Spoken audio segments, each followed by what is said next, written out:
You're not just tired, you're drained. But not because you didn't sleep enough last night, because somewhere along the way, you stopped living in alignment with who you are. And that exhaustion, it's not physical anymore. It's spiritual. Maybe no one told you, but there's a cost to betraying yourself every single day. And if you don't realize what's really happening, you'll keep pouring coffee on a wound that needs a very different kind of healing. So before you blame your diet, your schedule, or your mattress, listen carefully. This might not just change how you manage your energy. It might change how you see yourself for the first time in years. Because the truth is, constant tiredness is rarely just about rest.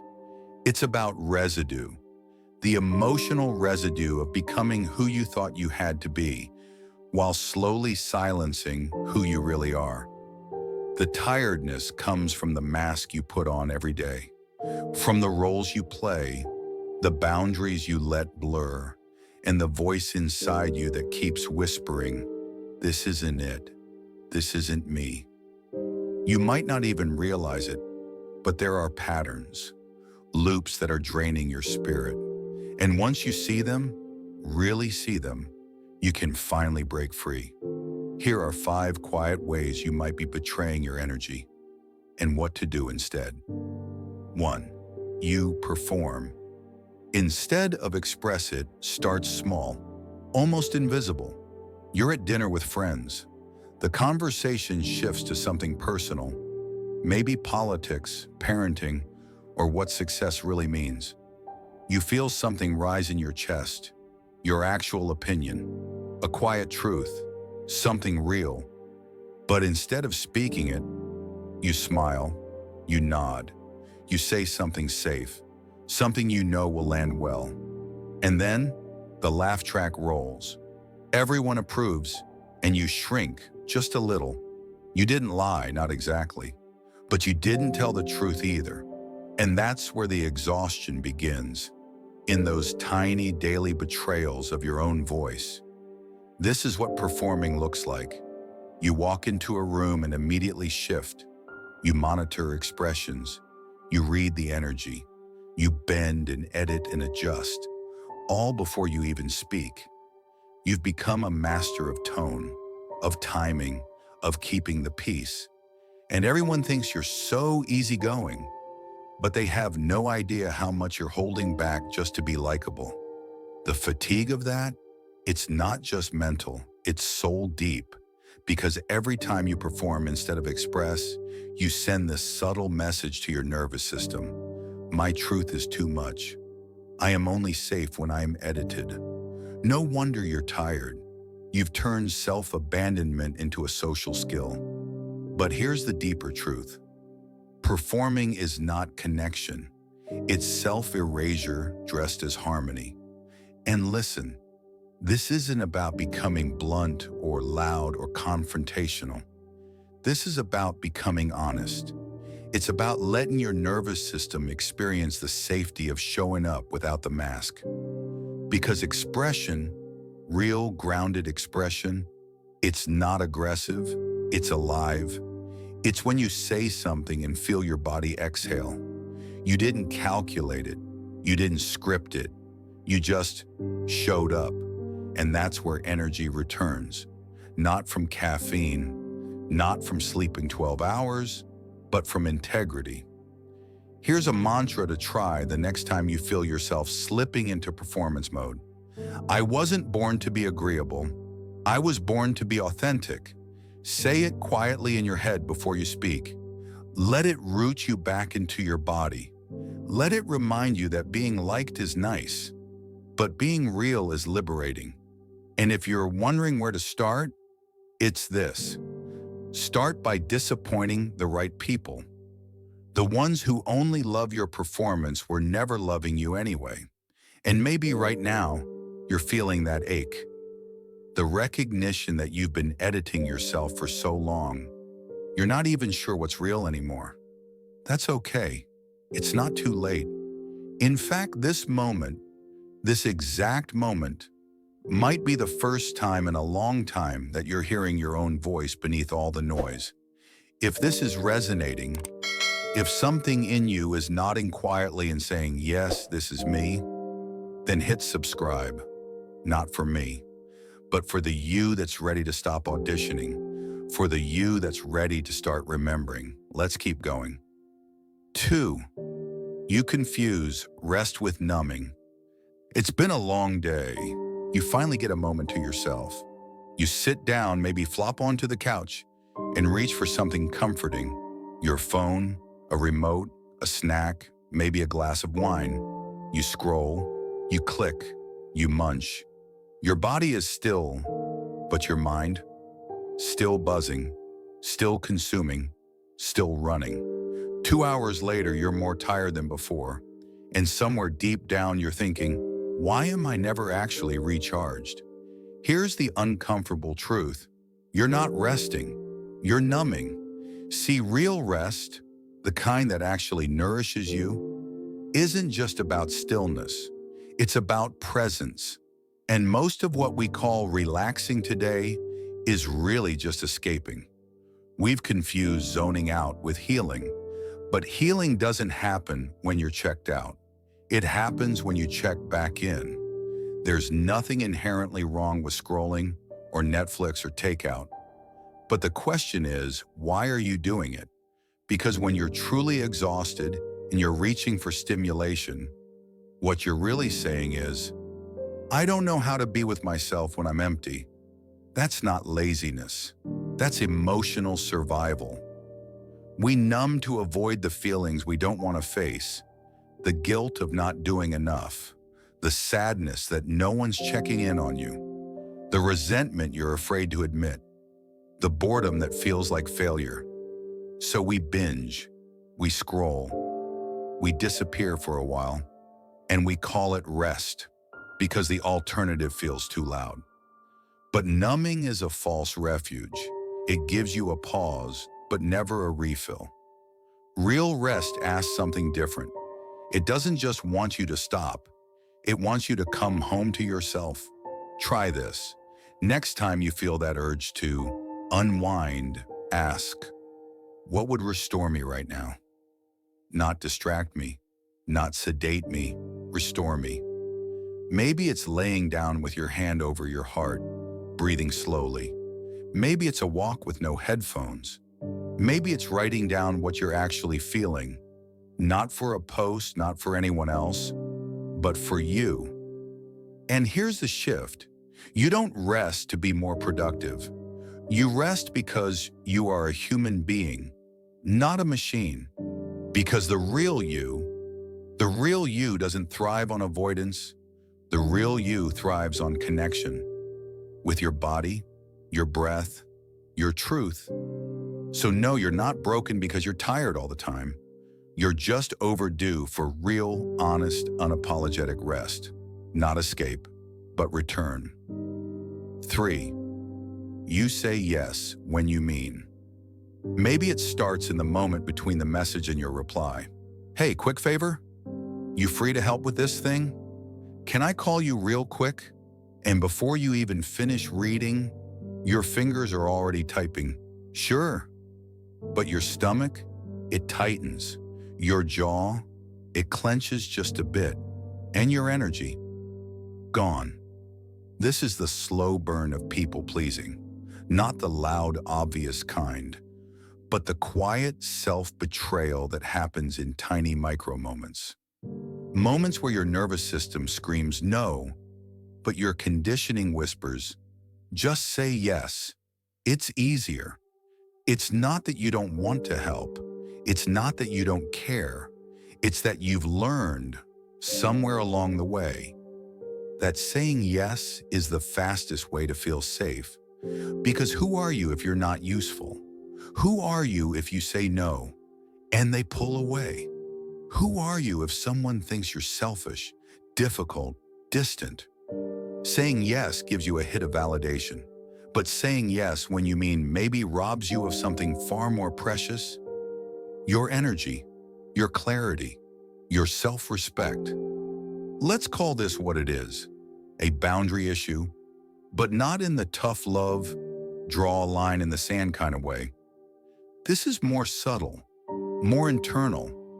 It's about the fact that you've made other people's comfort your responsibility at the cost of your own aliveness. Here's what it feels like to live like this. You're constantly tired, but you never stop moving. Your calendar is full, but your heart feels empty. You're reliable, available, agreeable, but you don't even recognize your own needs anymore. And here's the worst part. After a while, you stop trusting your own no. You hear it rise, but you bury it.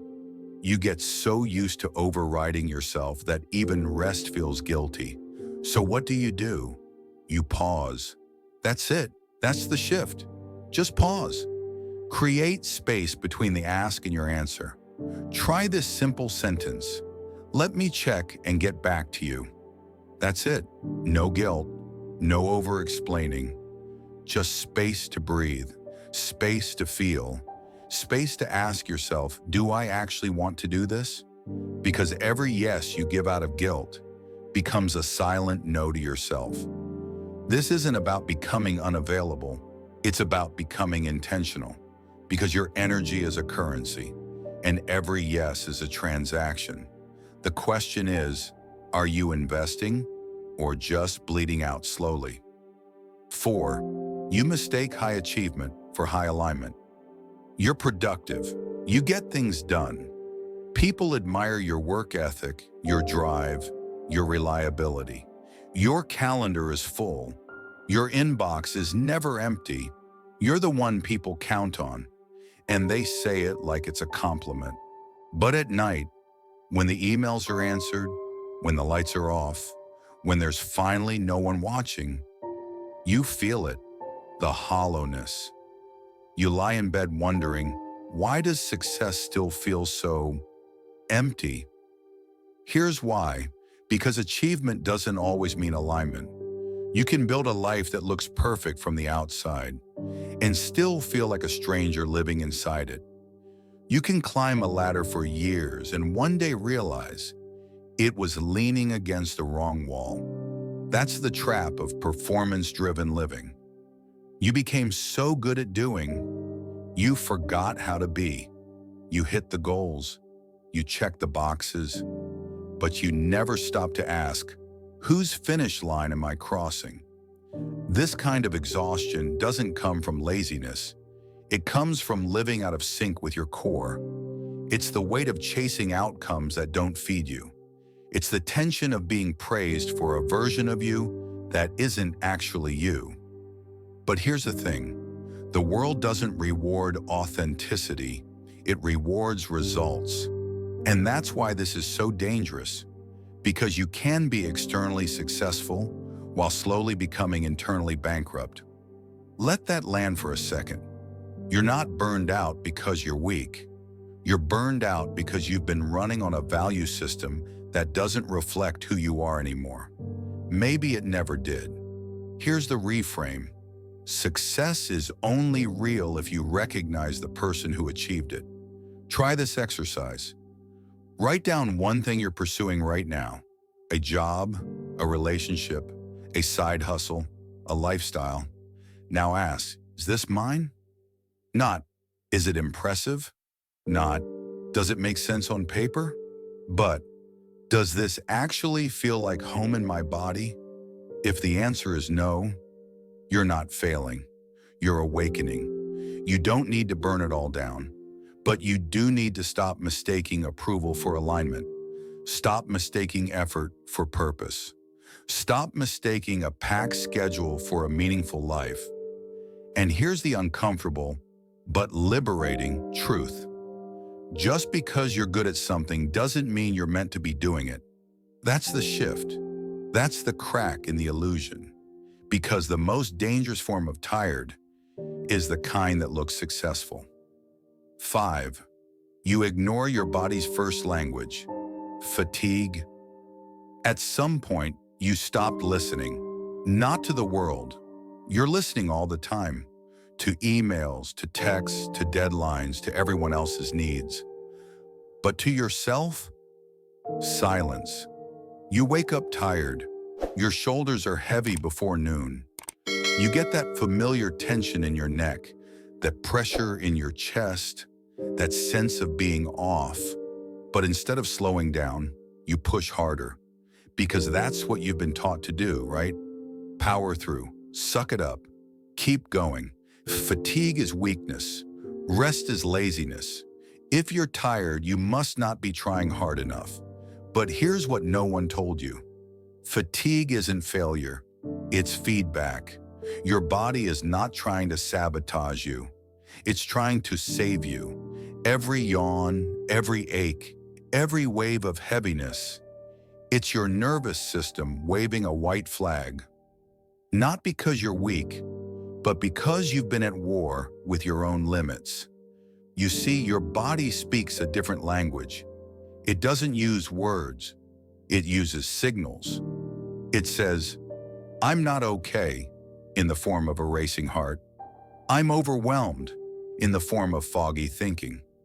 "I need space," in the form of exhaustion that no amount of sleep can cure. But you've learned to dismiss it, to override it, to treat your body like an inconvenience, something to be managed, manipulated, ignored. You drink coffee when you need clarity. You scroll when you need stillness. You move faster when life is begging you to slow the hell down. And then you wonder why you feel disconnected, anxious, numb. Here's the truth. You don't need more discipline. You need more honesty with yourself. What if, and stay with me here, what if your tiredness isn't something to conquer, but something to honor? What if fatigue isn't a problem, but a boundary? What if your body isn't the enemy, but the part of you that never stopped telling the truth? Here's the shift. Instead of asking, "How do I push through?" ask, "What part of me is being ignored right now?" Because real strength, real, grounded, quiet strength, isn't about running faster. It's about knowing when to stop running.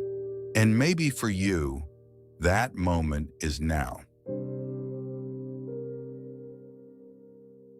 You've spent so much of your life trying to outrun your tiredness that it never occurred to you. Maybe it's not something to escape. Maybe it's the map back to your truth. You're not lazy, you're not broken, you're not too sensitive. You're just tired of living a life that requires you to abandon yourself to maintain it. And that's not weakness, that's awareness.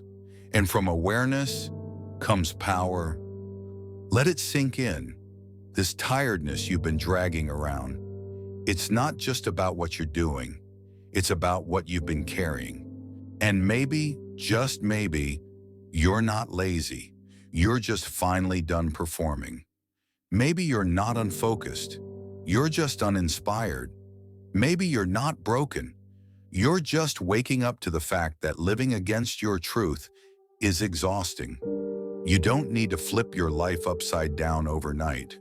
You just need to start noticing where your energy leaks and plug the holes with honesty, boundaries, and self-loyalty. Imagine your life a year from now if nothing changes. Same tired eyes, same resentment, same weight on your chest. Now imagine this instead. You speak up more, you rest better, you say yes less, you feel lighter, truer, alive. Some people may not like your new boundaries. Let them adjust or let them go. You didn't come here to be understood by everyone. You came here to remember yourself. This isn't about becoming selfish. It's about becoming whole. Here's a question to carry with you. Where am I trading peace for approval? Write it down, sit with it, and let the answers change you. If this stirred something in you, good. That means there's still something inside you that's alive. The next video will take you even deeper into reclaiming your identity, your energy, and your voice. You don't have to do this alone. Hit subscribe and keep coming home to yourself. You're not just tired. You're ready.